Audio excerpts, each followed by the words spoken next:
बिल्लाहि मिनश शैतानिर रजीम बिस्मिल्लाहिर्रहमानिर्रहीम। तमाम मेहमान गिरामी, उस्ताद इकराम और प्रिंसिपल, अस्सलाम वालेकुम। मेरे मोहतरम, मैं जब यहाँ आया तो मैंने सबसे पहले एक बात नोट की कि सरकारी स्कूल बहुत कम है और तादाद ज़्यादा है। तो मुझे बहुत खुशी हुई। माशाअल्लाह रमज़ान साहब बहुत लायक तरीन इंसान है जिन्होंने इतने अच्छे टीचर्स और माशाअल्लाह बच्चे, इनकी परफॉर्मेंस बहुत ज़्यादा अच्छी है। तो सबसे पहले मुझे इसी बात की खुशी है कि स्कूल में दीनी और दुनियावी दोनों तलीमें दी जाती हैं। सरकारी स्कूलों में दुनियावी तलीम तो दी जाती है लेकिन दीनी तलीम नहीं दी जाती।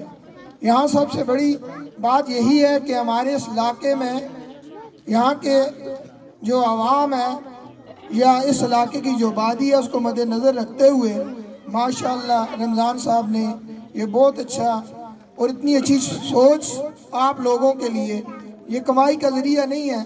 इधर देख के, इनकी तकरीर सुन के या इनकी बातें सुन के हमें इस बात का अंदाज़ा हुआ है कि माशाअल्लाह ये आवाम की खिदमत करना चाहते हैं। तो अभी मैंने थोड़ी देर पहले खालिद साहब ने एक बच्चे का बताया था, माशाअल्लाह ये बच्चा आपके सामने है।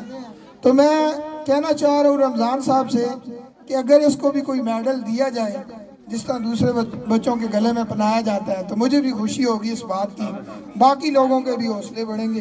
बहुत शुक्रिया जी, थैंक यू, अस्सलाम।